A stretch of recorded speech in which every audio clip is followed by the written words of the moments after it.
Alcohol और phenol जो है वो कंप्लीट कर लिया था। अल्कोहल और फिनॉल में जो चैप्टर है पूरा अल्कोहल, फिनॉल और ईथर में, ईथर हमारा रह गया। अभी हम अल्कोहल और फिनॉल में कुछ क्वेश्चंस हैं या कुछ रीजनिंग के क्वेश्चंस हैं वो करेंगे। पहले तो ये है कि एनसीईआरटी में है, ये आप क्वेश्चन रीड कर लीजिए। आपको स्ट्रक्चर बताना है किसका, मेजर प्रोडक्ट का, जो कि फ्रॉम द फॉलोइंग रिएक्शंस। पहला रिएक्शन है mononitration of 3 phenyl phenol, sorry 3 methyl phenol. तो आपको इसकी मोनोनाइट्रेशन करनी है, मेजर प्रोडक्ट बताना है। तो अगर हम देखें, पहले तो इसका स्ट्रक्चर बना लेते हैं फिनॉल का। मोनोनाइट्रेशन का मतलब क्या होता है, NO2 ग्रुप इंट्रोड्यूस करना, है ना। अब तो आपको पता लग गया होगा मोनोनाइट्रेशन, क्लोरीनेशन, ब्रोमीनेशन, सल्फोनेशन का क्या मीनिंग होता है। जैसे नाइट्रेशन का मीनिंग होता है बेंजीन में NO2 ग्रुप लगाना बाय इलेक्ट्रोफिलिक सब्स्टिट्यूशन। हेलोजिनेशन का मतलब होता है हेलोजन ग्रुप लगाना। अगर Cl लगा रहे हैं तो क्लोरो, फिर ब्रोमो, आयोडो। और सल्फोनेशन का आपको मीनिंग समझ आ गया होगा कि बेंजीन में कौन सा ग्रुप सब्स्टिट्यूट कर देना बाय इलेक्ट्रोफिलिक सब्स्टिट्यूशन, SO3H, है ना। और फ्रिडल क्राफ्ट में आपको समझ आ गया होगा अल्काइलेशन में हम अल्काइल ग्रुप, जैसे ये मिथाइल ग्रुप ऐड करेंगे तो मिथाइलेशन। और अगर हम COR mean acyl group add करेंगे, इसे असाइल बोलते हैं। और इन केस ये R जो है it is equal to CH3, तो इससे क्या बोलते हैं, एसिटाइल। तो ये तो आपको हाँ, ये आपको समझ आ गया होगा कि नाइट्रेशन किसको बोलते हैं, क्लोरीनेशन किसको बोलते हैं, ब्रोमिनेशन किसको बोलते हैं in case of aromatic compound, है ना। तो यहाँ पे इन्होंने बोला है कि you have to write the structure. देखिए क्योंकि CBSE में पूछा गया स्ट्रक्चर, इट मींस आपको स्ट्रक्चर के मार्क्स मिलने वाले हैं। तो स्ट्रक्चर आपका लिखना जरूरी है। नेमिंग आप नहीं लिखते हैं, mean according to CBSE marking scheme जो है उसके हिसाब से बता रही हूँ। अदरवाइज अगर आप केमिस्ट्री में कोई भी चीज लिखते हैं तो आपको नाम और दोनों चीज लिखनी होती है। पर यहाँ पे जो है CBSE के अकॉर्डिंग चेकिंग होगी तो स्ट्रक्चर लिखना है आपने। तो मतलब स्ट्रक्चर बनाने के नंबर मिलेंगे। तो मोनोनाइट्रेशन का मतलब क्या है, NO2 ग्रुप ऐड कर रहे हैं, सिर्फ एक NO2 ग्रुप ऐड कर रहे हैं ना, मोनो। तो पहले तो स्ट्रक्चर बना लेते हैं भाई, हमारा जो रिएक्टेंट है वो कौन है। तो ये है हमारा 3 मिथाइल फिनॉल। फिनॉल हमने बना लिया है और ये जो तीसरी पोजीशन है इस पे हमने लगा दिया है मिथाइल। अब हमें क्या करना है, इसका जो है मेजर प्रोडक्ट बनाना है। अब आपको पता है मेजर प्रोडक्ट में जो नाइट्रेशन होती है वो या तो ऑर्थो पे जाता है या पैरा पे जाता है ना। मेटा पे जाता नहीं है फिनॉल के केस में। लेकिन अगर अकेला फिनॉल हो, मतलब अगर ये अकेला फिनॉल होता तो हमारा जो मेजर प्रोडक्ट मान लो नाइट्रो हो जाता, ये पैरा हो जाता। लेकिन यहाँ पे अगर आप देखें दो पोजीशन जो है, यहाँ पे दो सब्सटीट्यूएंट्स लगे हुए हैं इसके आसपास। एक हमारा ये OH है जो कि क्या है, ऑर्थो पैरा डायरेक्टिंग है।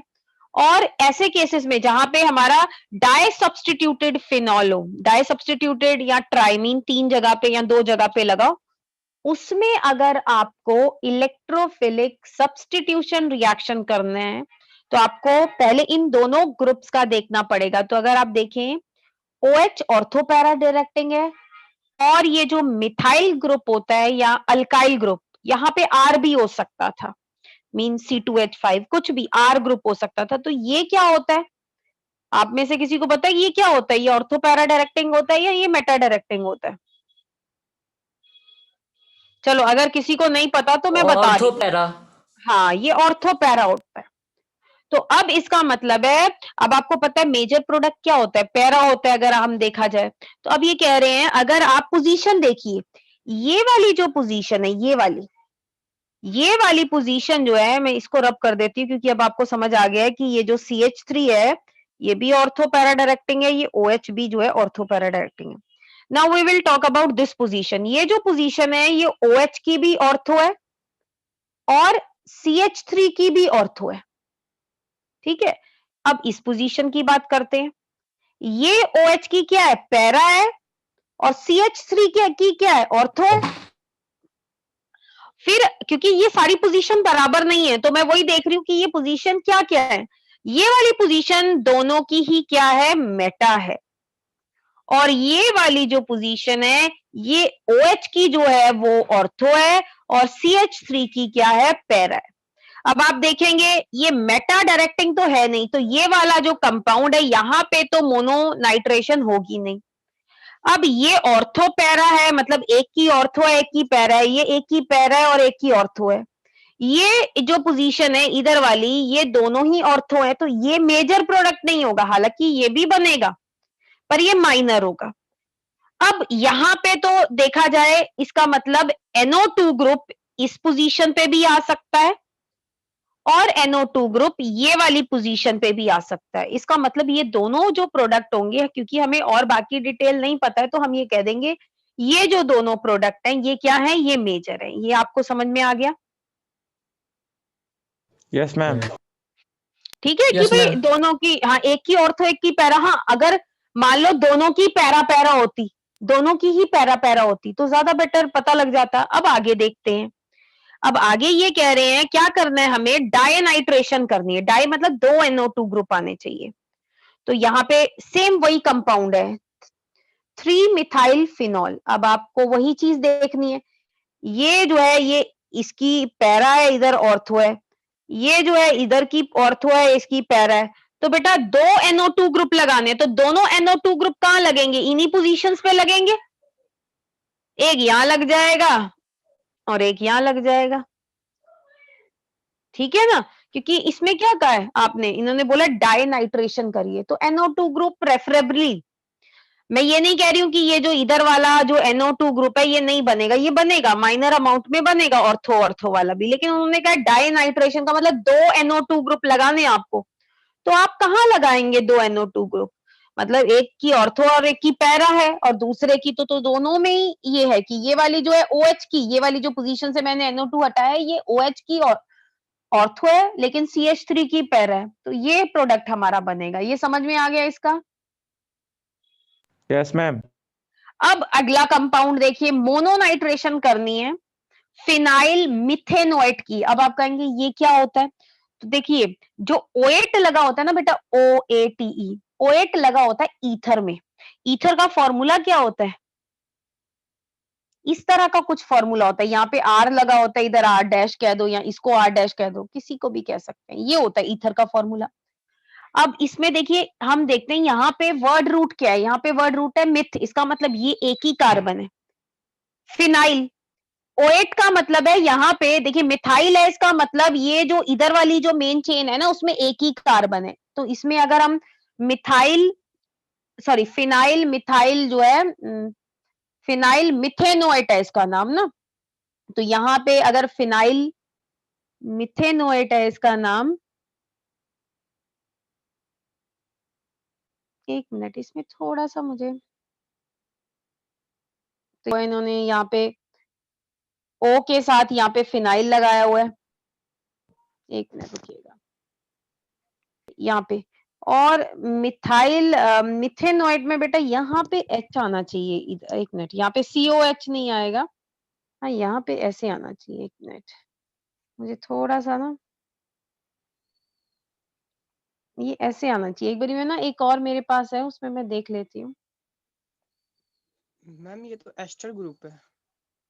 हाँ बेटा वही तो देख रही हूँ मैं, बेटा वो वही मैंने आपको कहा, वो जो उन्होंने एनसीईआरटी की बुक में ये पेज दिया हुआ है ना, ये वाला देखो यहाँ मिथेनोएट लिखा हुआ है ना, यस मैम। मिथेनोएट लिखा यस हुआ है ना मैम। बेटा, ये देखो इसका फॉर्मूला लिखूंगी ना मिथेनोएट है। इसका, हाँ हाँ रुक जाइए, इसका ये इथेनोएट है असल में, यहाँ पे मैंने आपको बताया ये असल में क्या होता है, अगर ये वाला स्ट्रक्चर मैं बनाऊंगी ना, तो देखिए ये जो इधर ग्रुप लगा होता है ना इसके कार्बन काउंट करते हैं हम, इस साइड के कार्बन वर्ड रूट में होते हैं, तो मिथेनोएट का मतलब होता है यहाँ पे H होता और यहाँ पे फिनाइल ग्रुप होता, मीन ये वाला, तो ये स्ट्रक्चर बनता, जबकि ये है नहीं यहाँ पे, तो इसमें कोई दिक्कत मैम नहीं है कौन ये। सा वाला, ये लेफ्ट वाला? हाँ तो इसलिए ये नहीं है, इसमें गलती करी हुई है इन्होंने, दिस इज इथेनोएट, ये मिथेनोएट नहीं है, ये क्या है, इथेनोएट है, इथ है इथ, इथेनोएट का मतलब है कि भाई ये हमारा, अगर देखिए मिथेनोएट होता तो आपका जो स्ट्रक्चर, अगर मैं ये वाला स्ट्रक्चर बनाऊं ना जो इन्होंने ये वाला प्रॉपर बनाया हुआ है, क्योंकि भाई ईथर अगर हम देखें ये हमारा होता है एसिड, ये होता है ना एसिड। यस अगर ये H हटा दिया जाए, ये सब्स्टिट्यूएंट हो गया, मतलब ये R, ये एस्टर हो गया। तो जो वर्ड रूट काउंट होती है ना एस्टर की, वो यहाँ पे काउंट होती है। वर्ड रूट जो मिथ इथ लिखते हैं, तो यहाँ पे मिथ लिखा हुआ है। मिथ का मतलब है ये जो R है ना, ये किसके बराबर है, ये H के बराबर है, तभी तो ये मिथ बनेगा। मिथ का मतलब क्या होता है, एक कार्बन। और ये वाला जो R डैश है ना, ये आपका क्या बनेगा, ये फिनाइल बनेगा, मतलब C6H5। या तो ये कंपाउंड है जो ये वाला बनता है, ठीक है। लेकिन देखिए असल में जो इन्होंने आंसर दिया हुआ है, जो ये स्ट्रक्चर बना हुआ है ना, ये गलत बना हुआ है स्ट्रक्चर। ये इथेनोएट का है, ये एम नहीं है यहाँ पे, ये इथेनोएट है। अभी मैं आपको आगे दिखा देती हूँ। बाकी दोनों के जो वो है ना कंपाउंड है, वो सेम ही बनेगा। दिस इज फिनाइल इथेनोएट, ठीक है। फिनाइल इथेनोएट है ये। एक मिनट, सॉरी। तो वो कई बार ऐसा होता है कि उसमें गलत लिखा होता है। तो ये अगर फिनाइल इथेनोएट जो स्ट्रक्चर बना हुआ है, वो फिनाइल इथेनोएट का बना हुआ है। अब आप ये कहेंगे ये कैसे स्ट्रक्चर बना है फिनाइल इथेनोएट। इसका मतलब क्या होता है बेटा, दो कार्बन OH है, मतलब ये एस्टर है। यहाँ पे क्या है, फिनाइल लगा हुआ है, तो फिनाइल इथेनोएट जो आगे वर्ड आता है ना, वो इस O के साथ का जो कंपाउंड होता है। तो यहाँ पे बेंजीन रिंग है। तो हम इसको ऐसे भी बना सकते हैं। तो ये देखिए ऐसे बनाया हुआ है इन्होंने। कैसे बनाया हुआ है, फिर से बना के देख लीजिए। इन्होंने यहाँ O लिखा है, ऐसे बनाया हुआ है, ठीक है ना बेटा। तो इसका नाम जो है ना, ये वर्ड रूट आती है। अगर ये मिथाइल होता तो यहाँ पे जो CH3 है ना, उसकी जगह पे H होता, ठीक है। तो नेम के अंदर, तभी तो मैं वहां पे हो गई। मैंने कहा नीचे नाम कुछ और दिया हुआ है, ऊपर कुछ और बन रहा है उस हिसाब से। तो ये है। अब बेटा एक चीज ध्यान रखनी है, ये जो ग्रुप होता है ना, अगर ये जो CO अगर जुड़ा होता है इसके साथ, बेंजीन रिंग के साथ, ये बेटा अगर जो CO है ना, ये अगर बेंजीन रिंग के साथ होता ना, तो ये जो कंपाउंड होता, ये आपका होता मेटा डायरेक्टिंग। समझ आ गया। अगर CO ग्रुप जो है वो बेंजीन रिंग से जुड़ा होता है ना, तो यहाँ पे चाहे हम एल्डिहाइड कह दें या एसिड होते, तो ये मेटा डायरेक्टिंग होता है। लेकिन यहाँ पे C डबल बॉन्ड O नहीं बेंजीन रिंग से जुड़ा हुआ है। क्या जुड़ा हुआ है, O है ना, ये O जुड़ा हुआ है ना। तो ये जो होता है, ये आपका ऑर्थो पैरा डायरेक्टिंग होता है, ठीक है। क्योंकि इसके पास क्या है, यहाँ लोन पेयर तो है ही ना इस ऑक्सीजन के पास। ध्यान रखना है, दोबारा कह रही हूं, अगर ये मान लीजिए ये जो कंपाउंड होता है ना, ये इधर होता, ये C डबल बॉन्ड O, ये बेंजीन रिंग से जुड़ा होता, तो ये मेटा डायरेक्टिंग होता। अभी ये O जुड़ा हुआ है सिंगल बॉन्ड वाला, तो ये जो है ये ऑर्थो पैरा डायरेक्टिंग होता है। अब आपको क्या करना है, मोनो प्रोडक्ट बनाना है। मोनो प्रोडक्ट बनाना है, तो भाई ये ऑर्थो पैरा डायरेक्टिंग है, तो ऑर्थो भी बनेगा और क्या बनेगा, पैरा भी बने, एक ऑर्थो भी बनेगा और पैरा भी बनेगा। लेकिन पैरा क्या बनेगा, आपका मेजर बनेगा। तो आप यहाँ पे देख सकते हैं, पीछे आंसर भी उन्होंने जो यहाँ पे आंसर सही दिया हुआ है, ऊपर उसको लैंग्वेज को आप सही कर लीजिएगा। तो ये देखिए आपका ऑर्थो बना के दिखाया, बिकॉज उन्होंने आंसर में बोला है मेजर प्रोडक्ट लिखिए। जो मैंने आगे पेज दिया उसमें दोनों ही प्रोडक्ट लिखे हैं, और पैरा के ऊपर उन्होंने मेजर लिख दिया है।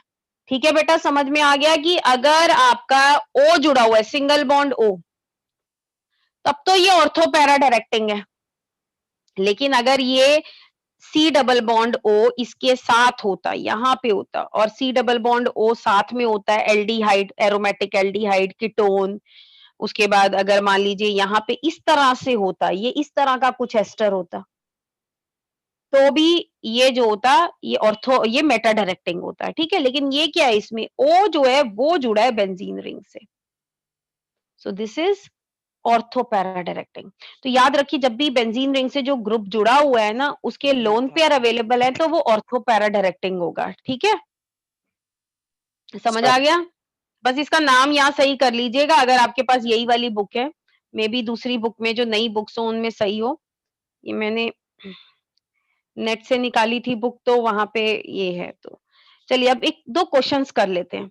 तो बेटा ये कह रहे हैं अनलाइक फिनॉल, फिनॉल, अनलाइक का मतलब है फिनॉल नहीं देता, अल्कोहल आर इजिली प्रोटोनेटेड। अब प्रोटोनेटेड का मतलब तो पता होना चाहिए ना, अगर पूरा चैप्टर किया है तो आपको ध्यान होगा। प्रोटोनेटेड में मैंने ये कहा था कि जो अल्कोहल्स होते हैं, they are Bronsted bases as well, बोला था।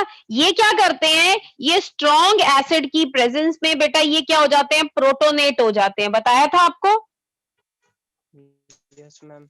अब बेटा ये यस मैम, प्रोटोनेट, एक्सेप्ट कर हाँ लेता है ये। हाँ, ये जो है H+ ले लेता है। जब H+ लेता है तो ये क्या करता है, अपना लोन पेयर डोनेट करता है। अगर मान लो ये अब ये H+ प्रोटोनेट हुआ क्यों है, पहले आप ये सोचिए, ये प्रोटोनेट क्यों हुआ है, इस लोन पेयर की वजह से हुआ है। अब ये कह रहे हैं कि जो फिनॉल है वो प्रोटोनेट नहीं होता। अब फिनॉल में भी यहाँ लोन पेयर होते हैं, लेकिन इसका मतलब मैंने जब आपको कह दिया कि अल्कोहल प्रोटोनेट हो जाता है, फिनॉल नहीं होता, इसका मतलब ये जो फिनॉल के, अब देखो पार्शियल डबल बॉन्ड को आपने आंसर, हाँ ये वर्ड लिखना है। देखिए आपने आंसर तो आप सही बोल रहे हो, पार्शियल डबल बॉन्ड है, लेकिन कंसेप्ट लैंग्वेज चेंज होगी ना। Lone pair are not available because involve in resonance. Lone pair जो है ना इसके, they are less available as they are involve in resonance. बस ये आपने लिखना है, समझ आ गया। इसके जो लोन पेयर होते हैं अल्कोहल के, दे आर रेडिली अवेलेबल, लेकिन फिनॉल के जो लोन पेयर है वो कहीं और भी उलझे हुए हैं, मतलब कहीं और भी बिजी है। कहाँ बिजी है, रेजोनेंस में। तो इसीलिए मैं आपको बोल रही हूँ, हाँ देखो आपका रीजन तो आप सही जा रहे थे, लेकिन आप लैंग्वेज आप गलत बोल रहे थे। अभी बोल रहे थे ना because partial double bond character, तो बेटा मैं ये डबल बॉन्ड करेक्टर की बात ही नहीं कर रही हूँ, मैं बात कर रही हूँ लोन पेयर की। तो तुम ये कहोगे lone pair are involve in resonance, therefore less available. तो और जबकि अल्कोहल के, और वो डीलोकलाइज हो गए, जो अवेलेबल नहीं है, इधर से उधर लोन पेयर घूम रहे हैं रेजोनेंस में, वो क्या होते हैं, वो होते हैं डीलोकलाइज। और जो एक जगह पे बैठे रहते होते हैं वो क्या होते हैं, लोकलाइज। तो इसमें रेजोनेंस नहीं है अल्कोहल में, बस यही लिखना है, because lone pair are involve in resonance therefore less available, या नॉट इजिली अवेलेबल। तो जरूरी नहीं इतनी बड़ी लैंग्वेज लिखनी। अब जो मैंने बोला है उसको दोबारा रिपीट कर रही हूँ। In phenol lone pairs are involve in resonance, so less available for किसके लिए, प्रोटोनेशन के लिए। While in alcohol due to absence of resonance they are easily available. अगर आप लोकलाइज वर्ड लिखना चाहते हैं तो लिख सकते हैं, दे आर लोकलाइज्ड। ठीक है। अब नेक्स्ट आता है बेटा ऐसे ही एक और क्वेश्चन बोला है इन्होंने। अच्छा फिनॉल को कार्बो, जो है मैंने आपको बोला था कार्बोलिक एसिड भी बोलते हैं, वो अभी मैं दोबारा दिखा दूंगी। अच्छा फिनॉल जो है, अब ये कह रहे हैं how do you account for the fact unlike phenol, unlike का मतलब हो गया फिनॉल नहीं करता ये, 2,4 जो डाइनाइट्रो है, या 2,4,6 ट्राई नाइट्रोफिनॉल, ये सोडियम कार्बोनेट सोल्यूशन में घुल जाते हैं। देखिए सोडियम कार्बोनेट में कौन घुलता है, एसिड घुलते हैं। अब ये कह रहे हैं फिनॉल तो नहीं घुलते हैं, भाई फिनॉल क्या होते हैं, लेस एसिडिक होते हैं, लेकिन जो 2,4, ये 2,4 मतलब हो गया NO2 सेकंड पोजीशन पे, एक NO2 आपका जो है फोर्थ पोजीशन पे, 2,4 और 2,4,6 ट्राई नाइट्रोफिनॉल, इसको बोलते हैं पिक्रिक एसिड। दोबारा एक मिनट स्ट्रक्चर बनाने दीजिए मुझे। ये मतलब ये कह रहे हैं फिनॉल तो नहीं घुलते हैं, लेकिन ये जो 2 और ये 4 dinitrophenol and 2, 4 and this 6 trinitrophenol, they are soluble in water, sorry water कह रही हूँ, सोडियम कार्बोनेट। और मैंने आपको बताया है जैसे एक ब्रिस्क एफर्वेसेंस देते हैं बाइकार्बोनेट के साथ पिक्रिक एसिड, इसी तरह से जो सोडियम कार्बोनेट होता है उसमें कौन घुल सकता है, उसमें कौन सॉल्युबल होता है, उसमें सॉल्युबल होते हैं कार्बोक्सिलिक एसिड। क्यों, because of their acidic nature. जो फिनॉल होते हैं ना, नॉर्मल फिनॉल अगर हम देखें जिनमें NO2 ग्रुप नहीं है, वो एसिडिक होते हैं पर लेस एसिडिक होते हैं, इसलिए नहीं घुलते। पर ये दोनों फिनॉल अगर आप देखो क्या होंगे, एसिडिक हैं। क्यों एसिडिक हैं, because of electron withdrawing NO2 group, इसी वजह से ये घुल जाते हैं और कार्बन डाइऑक्साइड दे देते हैं।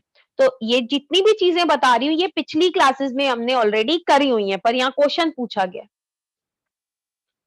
ठीक है, ये देख लेना, यहाँ पे लिखा है due to strong electron withdrawing nature of NO2 group both 2,4 dinitrophenol and 2,4,6 trinitrophenol, जिसको पिक्रिक एसिड बोलते हैं, they are more acidic than phenol, so dissolve in sodium carbonate to form, इतना लिखने की जरूरत नहीं है, बस इतना लिख देंगे टू फॉर्म या salt with evolution of CO2। In case ये नहीं भी लिखते तो भी कोई बात नहीं, इतना लिख सकते हैं आप। So they can dissolve in sodium carbonate. ठीक है, यस मैम। अच्छा, अब ये कह रहे हैं जो अल्कोहल है वो हेलोजन एसिड या PCl5, अल्कोहल की बात कर लेते हैं। ये हेलोजन एसिड किसे बोलते हैं? HX, और PCl5 हो गया या PCl3 हो गया, फॉस्फोरस हैलाइड्स, है ना, PCl3 भी हो सकता है। इन सब के साथ रिएक्ट करके RX बनाते हैं, मतलब हेलो अल्केन्स बनाते हैं, लेकिन फिनॉल नहीं बनाते हैं। क्या रीजन बताया था? भाई ये किस तरह का रिएक्शन है? Nucleophilic substitution reaction. और मैंने कहा था इन phenol the CO bond has partial double bond character due to resonance, therefore difficult to break, therefore they do not undergo nucleophilic substitution reaction। बस आपने वही लिखना है। इन्होंने बहुत लंबी सी लैंग्वेज लिखी हुई है, ये नहीं लिखनी है, हम सिंपल लिखेंगे। because phenol do not undergo nucleophilic substitution reaction, because CO bond in phenol has partial double bond character due to resonance, therefore difficult to break। ये हो गया phenol का। while in alcohol the CO bond is pure single bond, so it can be easily broken। बस ठीक है। Yes तो जो ma'am. हाँ, so alcohol can undergo nucleophilic substitution reaction. तो लैंग्वेज देखिए सिंपल हम कर सकते हैं, ये जो है ये मुश्किल लगती है क्योंकि ये तो हम वही जो हमने पीछे जितनी भी लैंग्वेज याद की है वही रिपीट हो रही है, पर ध्यान रखिए कि किस जगह पे क्या चीज अप्लाई होगी। जैसे मैंने अभी पीछे बताया, भाई लोन पेयर की बात हो रही है, वो प्रोटोनेट क्यों हो रहा है? लोन पेयर की वजह से। तो लोन पेयर अवेलेबल नहीं होगा, ठीक है, सिंपल सी चीज है। लोन पेयर या तो अवेलेबल नहीं होगा या लेस अवेलेबल होगा। क्यों? Due to resonance, because involved in partial double bond character. तो वहां पे अलग रीजन था, यहाँ पे डबल बॉन्ड वाला अब रीजन आएगा, ठीक है ना। अब नेक्स्ट देख लेते हैं। अच्छा, अगर ये कह रहे हैं, ये बड़ी इंपॉर्टेंट चीज है, मतलब ये क्वेश्चन मुझे ऐसे ही दिखा था तो मैंने कहा ये करा देती हूँ, एनसीईआरटी में नहीं दिया है। ये कह रहे हैं जब हम डिहाइड्रेशन करते हैं, डिहाइड्रेशन किसकी कर रहे हैं? अल्कोहल की कर रहे हैं, टू फॉर्म अल्कीन। मतलब अल्कोहल एक बताया था, ये मान लीजिए हमारे पास अल्कोहल है, इसकी डिहाइड्रेशन कर रहे हैं। कह रहे हैं इसकी जो हम डिहाइड्रेशन करते हैं, तो आपको याद होगा मैंने कहा था हम ज्यादा हम एसिड यूज करते हैं, H2SO4 यूज करते हैं या H3PO4 यूज कर रहे हैं ना, बताया था ना। या तो इसके अंदर ये कह रहे हैं कि हम एसिड जो यूज करते हैं ना डिहाइड्रेशन में, इसका मैकेनिज्म भी था। तो जो हम एसिड यूज कर रहे हैं वो हम कंसंट्रेटेड H2SO4 यूज कर रहे हैं, हम HCl नहीं यूज कर रहे हैं। ये कह रहे हैं हम क्या यूज नहीं कर रहे हैं? HCl या HNO3 यूज नहीं कर रहे हैं। उसका रीजन पूछा है, उसका रीजन आप सुन लीजिएगा कि हम क्यों नहीं यूज कर रहे हैं। देखिए क्या है, हमारे रिएक्शन में क्या होता है, ये अल्कोहल है, अल्कोहल में से एसिड की प्रेजेंस में हम कौन कौन सा एसिड यूज कर रहे थे? सल्फ्यूरिक एसिड यूज कर रहे थे, H3PO4 भी यूज कर रहे थे, तो उससे हमारा क्या बन रहा था बेटा? यहाँ डबल बॉन्ड बन रहा था, वाटर निकल रहा था। अब ये कह रहे हैं कि हम हाँ, इसमें हम HCl या HNO3 यूज नहीं करेंगे। तो पहले तो हम बात करते हैं HCl की।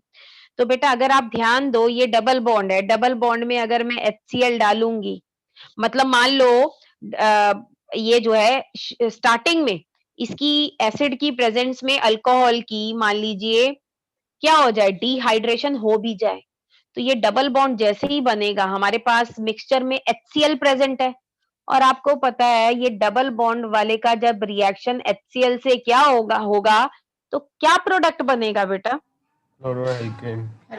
एडिशन हो जाएगी, एडिशन हो जाएगी ना यहाँ पे।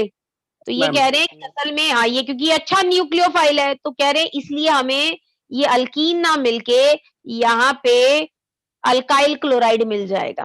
तो यहाँ पे सिंपल लैंग्वेज में आप देख लेंगे ये, या इन्होंने दूसरी तरह से भी एक्सप्लेन किया है कि जब अल्कीन बनता है तो रास्ते में क्या बनता है? कार्बोकटायन बनता है। तो ये जो Cl माइनस है ना, ये जो है अच्छा न्यूक्लियोफाइल की तरह बिहेव करेगा और अल्काइल क्लोराइड बन जाएगा।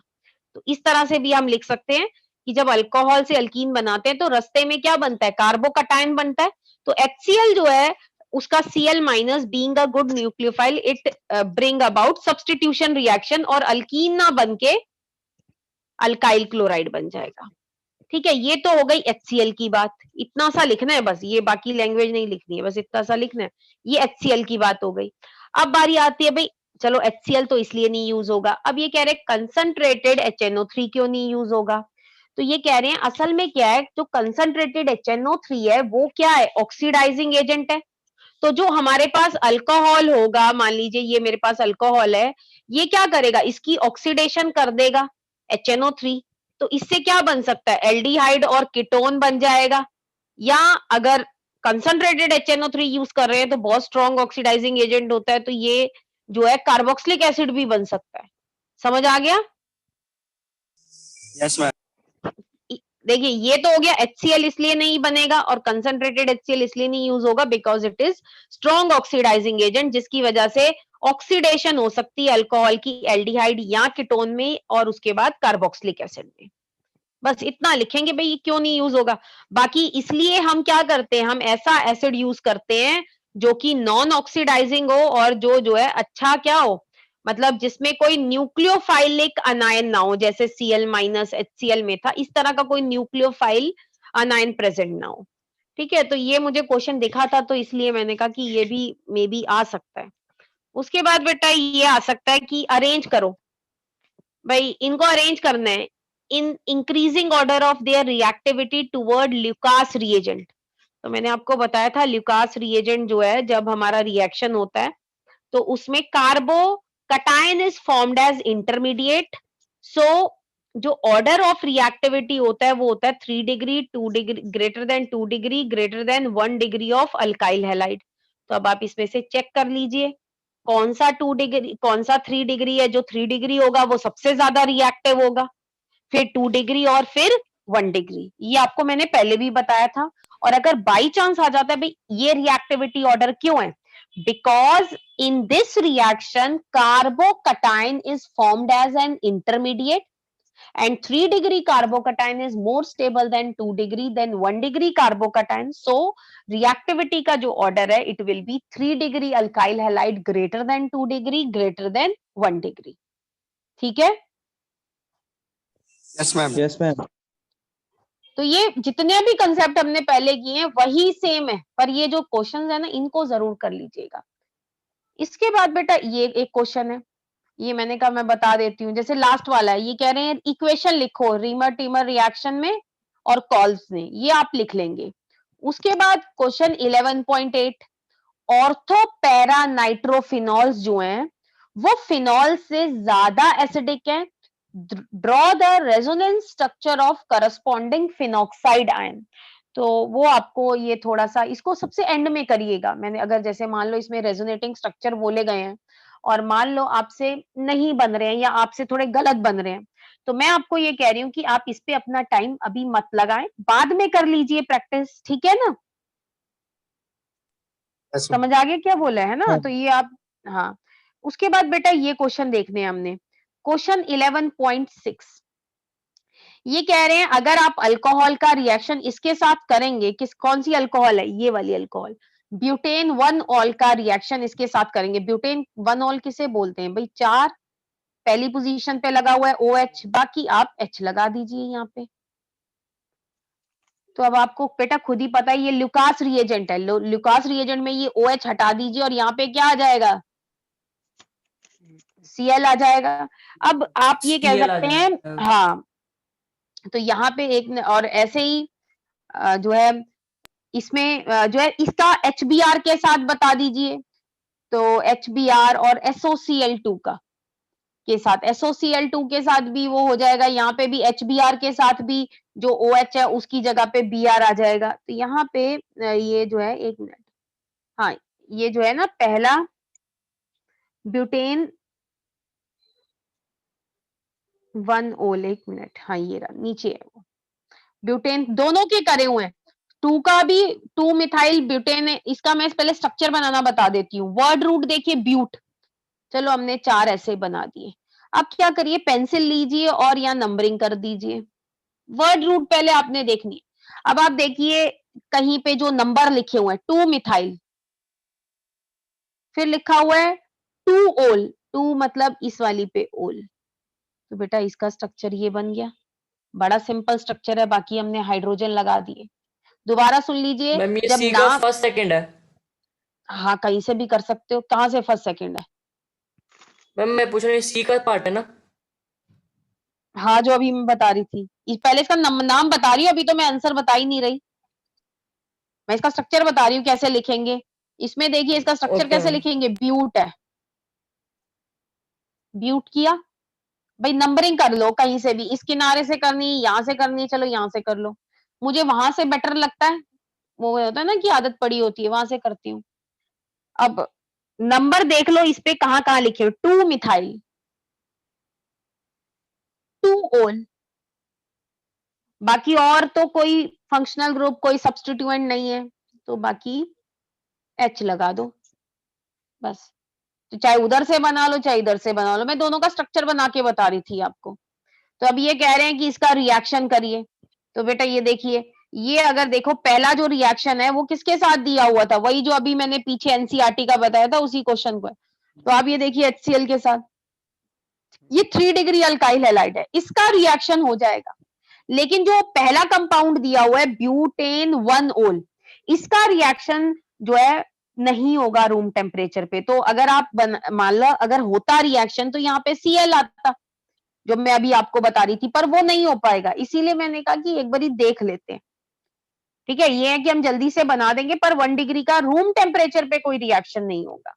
उसके बाद आ रहा है ये, उसके बाद आ रहा है HBr के साथ आप कैसे रिएक्ट करेंगे, तो हमें पता है HBr के साथ रिएक्ट करेंगे तो ब्यूटेन 1 ओल में भी OH की जगह पे क्या आ जाएगा, Br आ जाएगा। ये देखिए Br आ गया दोनों केसेस में। तीसरा रिएक्शन है उसमें क्या बोल रहा है, देखिए यहाँ पे SOCl2 के साथ करना है आपने इन दोनों का रिएक्शन। अगर आपको नहीं, ये देखिए ये 11.6 की बात हो रही है, ये वाला क्वेश्चन, ठीक है। तो इसमें ये बोल रहे हैं कि क्या बनेगा, तो देखिए यहाँ पे SOCl2 है, उसके साथ भी तो सब्स्टिट्यूशन हो जाएगी, OH की जगह पे Cl आ गया, OH की जगह पे क्या आ गया, Cl आ गया। बड़ा सिंपल सा है, पर ल्यूकास रिएजेंट का ध्यान में रखिए, लिख दीजिए साथ में कि भाई ये 1 डिग्री है इसलिए कोई रिएक्शन नहीं हुआ, ठीक है। ठीक है मैम। अब यस मैम। उसी का, हाँ उसके नीचे जो क्वेश्चन था ना वो देख लीजिएगा, एनसीईआरटी का ही क्वेश्चन है, यहाँ पे तो 7 लिखा हुआ है इसका नाम, लेकिन अगर आप पीछे वाले पेज में देखेंगे 11.7, ठीक है। तो यही मैं करा रही हूँ यहाँ पे, देखिए इसमें पहले क्वेश्चन पढ़ लीजिए, कह रहे हैं प्रिडिक्ट मेजर प्रोडक्ट लिखना है एसिड कैटेलाइज्ड डिहाइड्रेशन। डिहाइड्रेशन का मतलब क्या होता है, रिमूवल ऑफ वाटर, किससे, ये देखिए पहले फंक्शनल ग्रुप देख लीजिए, ओल मतलब अल्कोहल की डिहाइड्रेशन करनी है हमने, तो बेटा हम क्या करेंगे, अल्कोहल की डिहाइड्रेशन करेंगे। पहले नाम तो लिखें, अब आप देखिए पहले तो वर्ड रूट चेक कीजिए इसकी, क्योंकि इसका स्ट्रक्चर बनाना है ना, साइक्लोहेक्स, साइक्लो का मतलब क्या होता है भाई, ये कंपाउंड है हमारा, साइक्लोहेक्सेनोल, मतलब पहली पोजीशन पे OH लगा दो, फिर कह रहा है 1 मिथाइल, मतलब इसी पोजीशन पे CH3 भी लगा हुआ है। तो अब आप देखिए, तो ये स्ट्रक्चर है, अब आप देखिए मैंने, चाहे मैं इसको ऐसे बना दूं जैसे मैंने अभी बनाया है, या मैं इसको जैसे अभी मेरी कॉपी में बना हुआ है, एक ही बात है, दोनों ही 1 मिथाइल साइक्लोहेक्सेनॉल है। अब मुझे इसका क्या करना है, डिहाइड्रेशन करना है। अब डिहाइड्रेशन में मेजर प्रोडक्ट बताना है, डिहाइड्रेशन का मतलब है वाटर रिमूव होगा, तो डिहाइड्रेशन का मैकेनिज्म अगर याद हो ना, ये चीज याद रखनी है, उसमें बनता है कार्बोकटायन एज एन इंटरमीडिएट, देख लीजिएगा अब जाके कि कार्बोकटायन बन रहे हैं ना, अगर याद हो तो आपको ध्यान होना चाहिए। तो देखिए वाटर निकलेगा, वाटर कहां से निकलता है, एक तो OH यहां से निकल जाएगा, अगर मैं इसको कलर चेंज करके बताती हूँ, एक H यहां से निकल सकता है, और एक चांस है ये वाले से भी निकल सकता है ना, दोनों से चांस है ना बेटा। यस मैम, उधर भी है। अच्छा हाँ, तो अब वो कह रहे हैं भाई कौन सा बनेगा, तो ये कह रहे हैं कि इसमें तो मतलब एक ये वाला प्रोडक्ट भी बन सकता है, रुक जाइएगा यहाँ पे देखिए, अगर